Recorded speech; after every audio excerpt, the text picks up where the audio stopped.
I'm Gabriel Morency for Sports Interaction.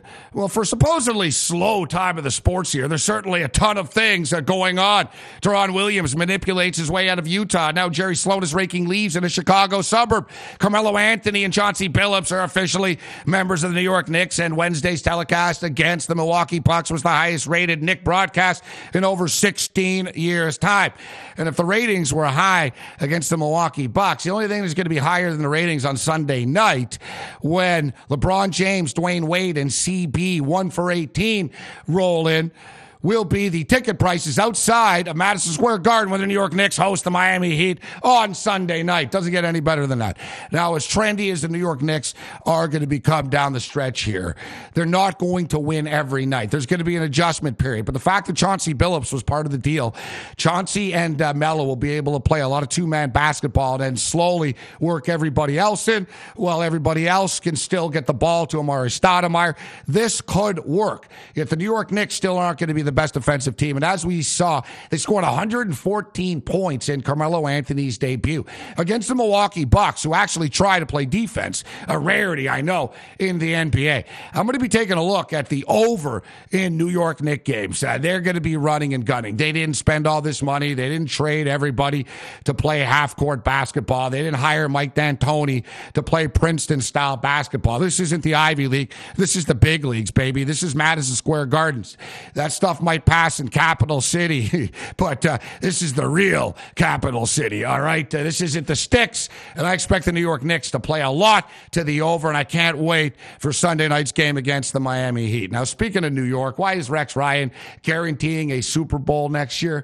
We don't even know if there's going to be an NFL season next year, let alone guaranteeing a Super Bowl next year. The only thing stupider than that is former Jersey Shore cast member Angelina fighting a Snooki lookalike named Cookie on TNA Wrestling. And Dixie Carter wonders why Vince McMahon is still kicking her ass. But that's another story. Now, speaking of getting your ass kicked, we got some great fights from the land from down under. Who can it be now? BJ Penn now. John Fitch now. John Fitch, BJ Penn. Does it get much better than this for fight purists? John Fitch hasn't lost in forever to anybody else besides George St. Pierre. It's been like 8 years or something. It's crazy. John Fitch is dominant. He's a grinder. He's not glamorous. He just goes about his business and wants to grind out a decision victory. Now, he says he's looking to stop BJ Penn in this fight. Now, BJ Penn's a tough guy to get a read on. You never know which BJ Penn you're going to get. He seems to be comfortable right now after he beat up Matt Hughes in 21 seconds. I don't want to bet against BJ Penn in this spot, not at this price yet. This might be the main event. And even though this fight card's in Australia, it's actually Saturday night. Australia is basically Hawaiian time, so it's live Saturday night. I'm not going to put a big play on BJ Penn, but it's a small play BJ Penn just because he is that damn good. He's the prodigy, and he's a big underdog. But my money's going to be on the Australians. I like Kyle Noke to get it done. I like George Staudaropoulos to get it done. I think Staudaropoulos and Noke both will win. And I also think Michael Bisping's going to win as well. Bisping gets criticized, and Bisping's disliked, and he's called out. He's British, and he got knocked out by Dan Henderson and all that. But if you look at who Michael Bisping lost to Vanderlei Silva, and arguably he won that fight. It was a close decision.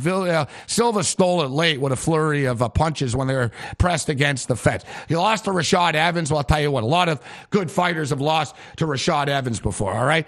And he lost to Dan Henderson. So, it's Michael Bisping, I think he's an elite fighter. He's just not a championship caliber fighter. I think Bisping will dispatch Rivera rather easily. And I know people are going to take Rivera because they think Bisping has a glass jaw. I don't think it happens, people. So I'm going to be looking to parlay Staudaropoulos. I'm going to be looking to parlay Kyle Noke. And I'm also going to be looking to parlay Michael Bisping. Smaller play on BJ Penn. Now, it's nearly March Madness, people, and it's going to be great. It's a wide open field. Duke, Ohio State, Kansas. Who's the best team in college basketball? Well, you guys know I've been preaching San Diego State. San Diego State and BYU throw it down. Now, the loser won't be crushed, but this is great. The Mountain West is a good conference, but it's not the best conference of college basketball. But this is a tournament-style game. This will feel feel like a national championship game. The atmosphere is going to be just absolutely crazy. And I'll tell you what, how good will Jimmer Fredette look in a Utah Jazz uniform? But that's another story. Now, a lot of crazy things are happening in the world. We talked about the turmoil in the Middle East and Gaddafi reading from the Green Book. And so just me or Gaddafi kind of remind you of Al Davis. Like Davis just needs the Black Book and violation code broken that I wrote 40 years ago. But anyways, a lot of crazy things going on in the world, including the Toronto Maple Leafs. The Maple Leafs, people. The Maple Leafs are, these guys have won 4 or 5 games. They're actually 4 points within the playoff spot. I thought the New Jersey Devils legitimately could make the postseason, even though they dug themselves a huge hole. Well, can the Toronto Maple Leafs make the playoffs? If the Toronto Maple Leafs make the playoffs, then you know what? Aliens are going to arrive, and it will be the end of the world as we know it. But hey, they're only 4 points away, and I hate to say it. I know a lot of people hate the cliche, but the NHL is better when the Leafs are in contention, and the NBA is better when the New York Knicks are in contention as well. I hope all your plays are in contention this weekend, and we're going to be sprinkling a couple of plays on Carl Edwards. We're on Carl Edwards, Daytona 500. He nearly got there. Slingshot, baby. Nearly got there. Didn't at 16-1. Hey, it is what it is. But Carl Edwards riding in the 8-1 range right now. How can we talk NASCAR and not take a look at Jimmy Johnson as well? This isn't with restrictor plates. The best car, the best drivers usually win in Phoenix. We're going to be taking a look at Jimmy Johnson. We're going to be taking a look at Tony Stewart. And we're going to be taking a look at Carl Edwards.